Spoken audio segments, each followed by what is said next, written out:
Assalamualaikum warahmatullahi wabarakatuh. Saya Husnul Hatimah, NIM 063, Fakultas Pertanian Universitas Trisakti Madura.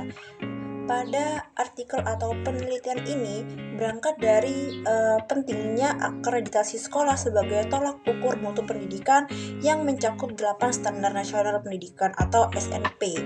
Akreditasi sendiri berfungsi sebagai penilai kelayakan sekolah dan berdampak langsung terhadap kualitas pendidikan. Kota Surabaya sendiri memiliki 31 kecamatan dan 318 SMP yang memiliki karakteristik yang beragam dalam jumlah sekolah, siswa, rombongan belajar, guru, dan kelas.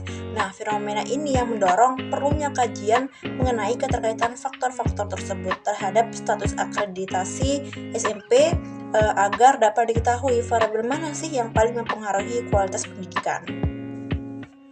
Nah, alasan peneliti ini memilih analisis korespondensi karena metode ini mampu menggambarkan hubungan antar variabel dalam bentuk visual atau grafik, sehingga memudahkan interpretasi pola keterkaitan. Kelebihannya adalah dapat digunakan pada data kategorik yang berasal dari tabel kontingensi, serta menunjukkan kedekatan antar variabel secara menyeluruh. Nah, dalam konteks penelitian ini, analisis korespondensi ini relevan untuk mengkaji hubungan jumlah sekolah, siswa, rombongan belajar, guru, dan kelas terhadap akreditasi SMP di Kota Surabaya.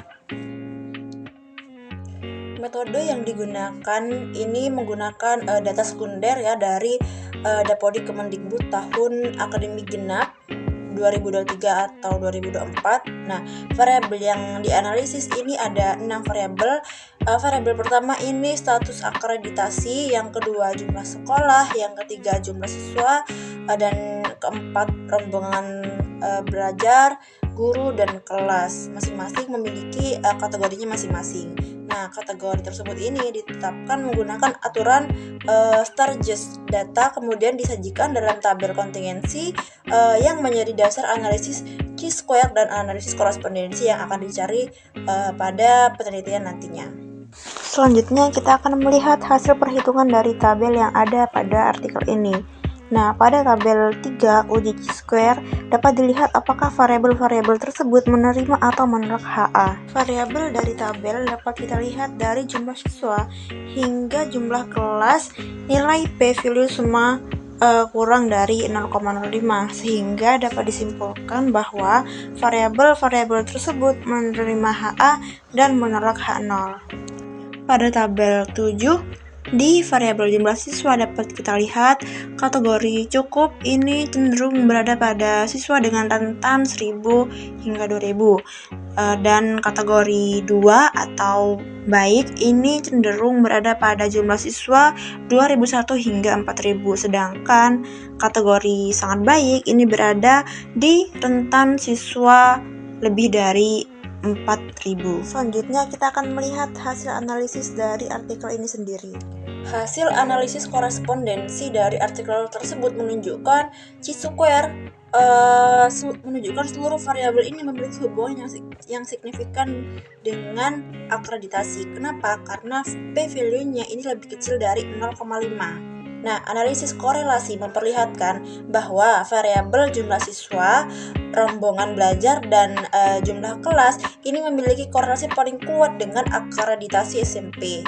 Nah, di sini bisa kita lihat akreditasi ini cukup dekat dengan jumlah siswa 1000 hingga 2000, sedangkan rombongan belajar 1 sampai 60 dan kelas 1 sampai 70. Sedangkan akreditasi baik dekat dengan jumlah siswa 2001 hingga 4000 dengan rombongan belajar 61 sampai 120 dan kelas 71 hingga 140. Akreditasi sangat baik ini dekat dengan jumlah siswa lebih dari 4000 dan rombongan lebih dari 120 dan kelas lebih dari 140. Artinya semakin tinggi jumlah siswa, rombongan belajar, dan kelas, semakin tinggi pula kecenderungan SMP masuk kategori akreditasi sangat baik.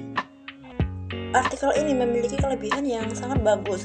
Yang pertama, bisa kita lihat datanya ini mencakup seluruh SMP di Surabaya, yaitu 31 kecamatan dan 318 sekolah, sehingga hasilnya ini cukup representatif untuk dijelaskan dan dianalisis. Lalu yang kedua, menggunakan metode analisis korespondensi yang memberikan sudut pandang baru karena mampu menampilkan hubungan antar variabel secara visual. Lalu yang ketiga, hasil penelitian ini disajikan lengkap dengan tabel, diagram, dan join plot yang memudahkan pembaca memahami hasil temuan. Namun, dari artikel ini juga kita bisa melihat kekurangan dari penelitian ini terlalu menitikberatkan pada aspek kuantitas, jumlah siswa, ramuan belajar, kelas, tanpa mempertimbangkan kualitas dari pembelajaran sendiri. Lalu, sekolah besar ini cenderung mendapat akreditasi lebih baik, namun penulis tidak membahas lebih lanjut penyebab fenomena tersebut. Analisis dari artikel ini juga masih dominan deskriptif sehingga kurang mengupas implikasi praktis bagi kebijakan pendidikan di Indonesia.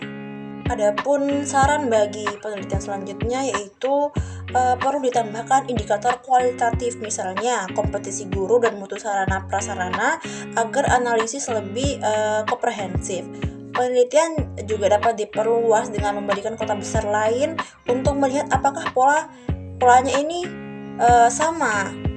Lalu sebaiknya disertakan pembahasan kebijakan khususnya terkait bagaimana sih akreditasi bisa lebih adil bagi sekolah dengan jumlah siswa yang relatif lebih sedikit. Sekian dari saya, mohon maaf jika ada salah kata. Wassalamualaikum warahmatullahi wabarakatuh.